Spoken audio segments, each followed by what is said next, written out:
Wow. Wonderful, beautiful. Welcome to the Lady T Show. I'm your host, Lady T, and I want to thank you for joining me for another episode of the Lady T Show. What you just heard was the smooth sounds from instrumentalist Mark Greene, and we don't want you to go anywhere because we're going to hear some more from Mark Greene later on in the show, and that's his acoustic guitar, very smooth sounds. Now also later on in the show, we're going to be giving away a $25 gas card. You know I love to bless somebody out there, so we're going to do that, and we hope that you will be the winner, so tune in for your opportunity to win. I have a very special guest in my studio today with me. My topic is Gone Too Soon, and we are speaking out against gun violence. Miss Pam Shields is here with me, and she's going to minister to someone out there in our listening audience who may have gone through the same thing that she knows firsthand about. Some 10 years ago, her daughter, very beautiful young lady, so young, gone too soon, was actually murdered. And we're going to talk to her about that right now. So we want you to join us, and we're going to focus our attention back here. How you doing, Miss Pamela? Fine. All right. I know this is not easy for her. It's very difficult. So we're going to get through this. First of all, I want to ask you, I showed this picture of Tiffany. I want to ask you, her name is Tiffany Shields. What kind of person was she? Tiffany was a respectable person. Mm-hmm. She was very responsible. She was very intelligent. She was sweet. She was beautiful. She was a kind-hearted person. And she just was a beautiful girl. Mm-hmm. Wow. Mm-hmm. How old was she when she was killed? Tiffany was 18 years of age at the time of her death. 18 years old. Yes. Okay. Now, going back to the day when you got the phone call, what went through your mind, if you can remember that day? On that day, my son was on the phone on that day, and my daughter was home with me, but she had left. And my son stepped out of the room, and he said, "Mom," he said, "Tiffany been shot by Titus." And I said, "Oh my God." And I was touched by God, mm-hmm. from the top of my head down to the bottom of my feet. Mm-hmm. God had given me that peace, mm-hmm. within. Wow. Right at that very moment. Right at that very moment. Wow. That was the hand of God intervening for you. And speaking of the young man, we'll just say the young man, how well did you know him? I didn't know Titus that well. I thought he was a quiet person, but at the end, he was the devil because I had seen him. I seen the devil within him right. on that night. Mm-hmm. So you didn't really know him. Was he a regular part of you all's family? In other words, over for dinners and holidays and things of that nature, or you just knew of him? I just knew of him. Mm-hmm. Is this someone she was dating or involved with? Yes, okay. She was dating him for 2 years. 2 years, wow. So would you say the relationship he had with your family, could that have been a little bit more in depth or involved, or is there a way you could have gotten to know him a little more? I would say so, yeah. Yes. Okay, mm-hmm. Okay. I want to ask you, do you know why he did this to Tiffany? No, I don't know the reason. Mm-hmm. Don't have any idea? I don't have any idea. Okay. So from that time when this happened up until today, have you spoken with him at all? I've been seeking God, and I told God, I said, I want to go to the prisoner, or I want to receive a letter from him. And 3 years after the fact, from the year 2002 up until 2005, I received that letter. Wow. So are you saying he sent one letter, or he sent several letters over that time frame? He sent one letter on 2005, and I written him back. Mm-hmm. And 2010 on Christmas, he did send me a card, a Christmas card. Okay. Can you tell us what the letters mainly said, or were they In the apologetic? letter, the first thing I read was, he says, I know I'm the person that you don't want to hear from. But really and truly, I did want to hear from him. Wow. Was he apologetic at all? Yes. Yes. Did he give you he any was. clue as to why he did what he did? He was saying that he couldn't get his point across her. He couldn't get his point across to her, or? Yes, that's exactly what he said on the letter. Well, that doesn't really sound like a person that's apologetic or sympathetic. You know, it seemed like to me if he would have said, you know, I'm really sorry, I snapped. Did he, from the time that you met him when she was dating him, did he seem like the kind of person that would snap or that No. would do this? No, that's because when he came to my house, he was always quiet. And it's like I had to hold a conversation with him in order to, Right. you know, speak with him. Always quiet. Yes. Do you think that's what happened on that day? Do you think that he just snapped, or?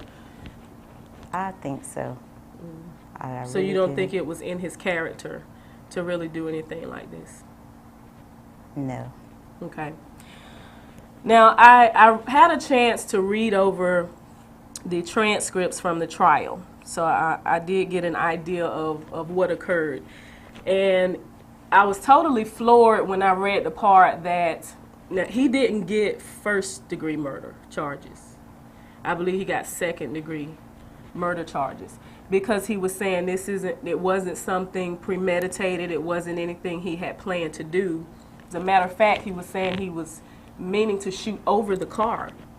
So, I mean, that we all can put two and two together. That might be the connection between him not getting the harsher charge.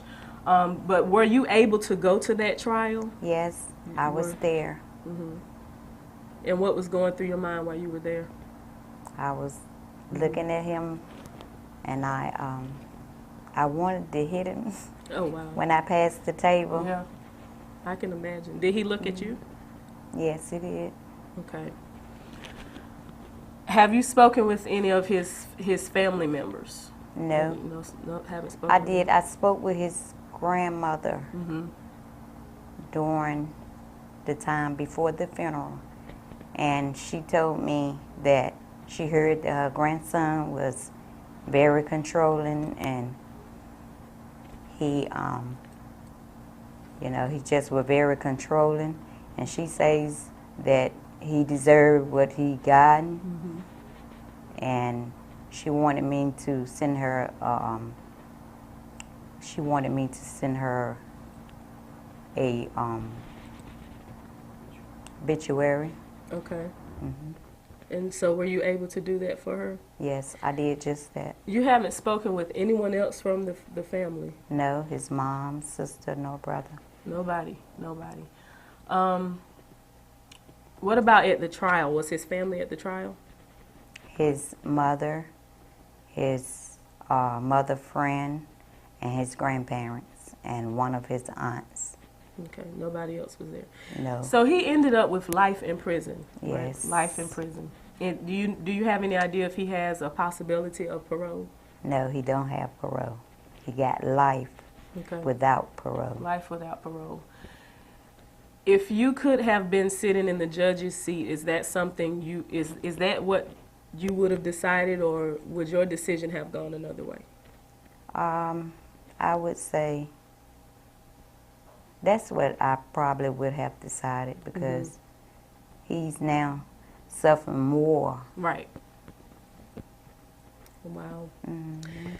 If you could talk to him, you haven't spoken with him personally because you said he sent you letters, right? Right. If you could talk to him today, what would you say to him? I wanted to ask him why, which I know there is no reason why no one should kill anyone. Right. And I just want to ask him why. Okay. And in so many words, he told you his reason why, and that was he could not get his point across to her. Judging from the letters, and you said you really didn't know him all that well, would you say would you say that his character could have changed? I mean, if he had spent more time with your family, or would you have been able to pick up on the fact that he would do something like this? Because you didn't really know him all that well, right? No, I did not know him very well. But if you could have gotten to know him a little more, would you say that you could have picked up more on his character, or if he was capable of doing something like this? I probably would so. And you did good by talking to him, because you said you talked to him. Yes. You had to actually pull information out of him because he was Right. quiet. So that was good, because you was trying to get to know him, right? Yes. Now, we're speaking out against gun violence today, and I wanted to ask you, judging from the situation, do you think it would have turned out differently if Tiffany had a gun that day? Yes, I think so. If she had had one, it would have turned out different. Would you The have matter would have been worse. Right. So it wouldn't have been better, but it would have been worse. Would you have wanted her to have a gun with her? No. Okay. And she wasn't the only child, right? No. So you have two others? Sons. Two sons. No other daughters? No. She was her only daughter. The only daughter I had. Would you want your sons to have guns today? No. No guns. Okay. And that's understandable. We have people in the population, in the community, they can't decide one way or the other whether we should tighten up on the gun laws, whether we should allow more people to have them. It's one of those things that I guess you have to judge from the very situation, especially looking at the Hoke Elementary, I think it is, the school where all the kids were shot. Yes. The question arose, should all of the teachers have had guns? If so, would that situation have turned out differently? Now, there are some parents out there, there are some people that are in a similar situation as Miss Pamela Shields, whether it was accidental gun shooting. Sometimes children get a hold of guns and things happen by accident, or whether it was a situation like she was in. Would you say that was a situation of domestic violence? Yes. So do you think it's something that had been ongoing, that maybe she had been dealing with him, and maybe his temper or him being controlling, and maybe you just didn't recognize it? So we have situations like that of domestic violence. What can you say to parents or people out there that may be going through this same thing? I would say to all parents to seek God like never before. Hold on to his unchangeable hand. God is there for you. If he can do it for me, he can do it for you. Wow. And that's the operative word there, God. You're going to have to, you can't strengthen yourself. You're going to have to lean on him in the time of need and time of sorrow, time of bereavement. And we are a Christian talk show, so we want to minister to you out in the listening audience. What are some of the warning signs that parents should look for? What can you say to them if they have young people that are involved with somebody that maybe you think maybe something's not quite right, or you suspect something? What are some of the warning signs they can look for? Well, I would say to all parents, get to know your children day in and day out. Let them know that they can come to you for any occasion, any situation, at any time. Anytime your child is doing something that you know that's not right and that's not of your child, you have to go and find out quickly, right away. Right. And it's not that you're being, some children say you're in my business or you're being nosy, but it's for their safety, it's for their own good, and you're the parent. What about parents who want to be more of a friend, instead of being a parent? You and your daughter had a close relationship. Yes, me and my daughter were very, very, very close. Very close. Yes. Do not be your daughter or a son friend. Mm-hmm. No, you can't do that. You have to let them know that anytime, any place, anywhere, please come. Don't let your daughter or your son say, Mom, you was on the phone. That's the reason I didn't tell you. Mom, you was doing this, you were doing that, and I couldn't tell you. Let your child know that he or she can come to you anytime that they feel like they want to. Wow, words of wisdom, words to live by. And we have so many different topics coming. You know, this is such a large topic for one show. So many different topics coming out of this one topic. You mentioned, we mentioned the domestic violence, and we're going to try to get Ebony Moore on the show, and she's going to talk to our women and even the men in the listening audience that may be dealing with that same thing. I wish we could talk more because, again, this is a serious, serious situation, and it's happening, and it's still going on. This gun violence is out of control. Do you have any last words for our listening audience? No, I just want to let everybody know, have faith in God, believe, trust in Him at all times. Wow. And you heard it here on the Lady T Show. Have faith in God, trust in Him, believe on Him. Listen to the words that she gave you, the words of wisdom. Take those in because she was ministering to somebody. You know, a lot of times when you are led by the Spirit, you are giving someone a word of prophecy. And as she said, you need to learn your children, know your children. So that's a warning to somebody out there that's listening. Go ahead, get to know your children, learn them, learn the peers, who are they involved with, their friends, who are they talking to. So thank you so much. And again, we're going to believe God that His peace is going to continue to cover Pam and her family, and the shalom of God is going to continue to rest with her. It's time to give away that gas card. We want you to call 252-567-8331. We're looking for caller number 7. This is a $25 gas card we're blessing somebody with. That number again, 252-567-8331. One more time, that's 252-567-8331. We're looking for caller number 7. We're going to take a break, and then we're going to come right back and hear some more from Mr. Mark Greene and the smooth sounds from his acoustic guitar. Thank you so much. You're welcome.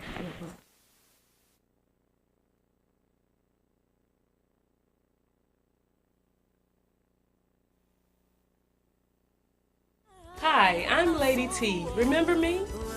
From the Morning Dew Show. Now listen, I have a brand new show, The Lady T Show. It's going to be airing 2nd and 4th Sundays right here on WIG TV at 6:30 p.m. Not just your ordinary talk show, but a talk show to help you find the ministry in life's issues. I'm excited, and I know you are, so join me 2nd and 4th Sundays right here on WIG TV at 6:30 p.m.